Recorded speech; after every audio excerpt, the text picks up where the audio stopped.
Friend, আমি কাকলিকর নতুন একটা রান্নার রেসিপি নিয়েছি, সেটা হচ্ছে মটর ডাল। আমি কীভাবে রান্না করলাম দেখো। সবজি দিয়ে আমি এখানে থোড় ব্যবহার করেছি ছোটো ছোটো করে কেটে, তারপরে আলু নিয়েছি আর 4টে কাঁচা লঙ্কা নিয়েছি। আমি এখানে 250 মটর ডাল নিয়েছি। আমি সব কিছুগুলো প্রেশার কুকারে দিয়েছি। তারপর এখানে পটল আর গাটিকুচু নিয়ে নিয়েছি। এরকম করে কেটে তোমরা যে যার মতন সেভ করে কাটতে পারো, অসুবিধা নেই। তারপর এটাকে আমি 3টে সিটি দিয়ে নিয়েছি। সিটি দিয়ে যখন এটা সেদ্ধ হয়ে গেছে তখন আমি অল্প সামান্য প্লেন জল ইউজ করেছি।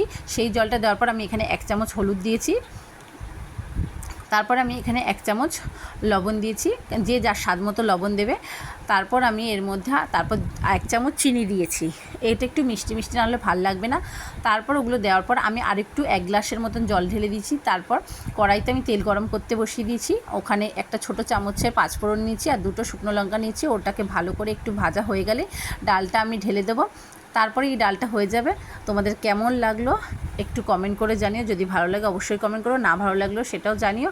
আর চ্যানেলটাকে লাইক শেয়ার সাবস্ক্রাইব করে দিও। আর বেল বাটনটা অবশ্যই ক্লিক করো, তাহলে আমার যা নতুন নতুন ভিডিও আসবে অবশ্যই তোমরা দেখতে পারবে।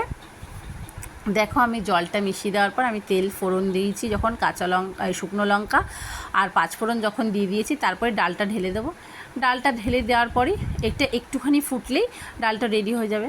দেখো তোমার ডালটা ঢেলে দিলাম, একটু ফুটলেই ডালটা আমি রেডি হয়ে গেছে। দেখো ডালটা একটু ফুটলে রেডি হয়ে যাবে। তোমাদের কেমন লাগলো অবশ্যই কিন্তু কমেন্ট করে জানিও। এই একটা নতুন রেসিপি আমি দিলাম। দেখো ডালটা ফুটে গেছে, সব সেদ্ধ হয়ে গেছে। এটা সবাই খেতে পারে, ছোট বড় সবাই খেতে পারে, স্বাস্থ্যের জন্য খুব ভালো। ঠিক আছে, আজকের মতো রাখছি, টাটা। কেমন লাগলো জানিও।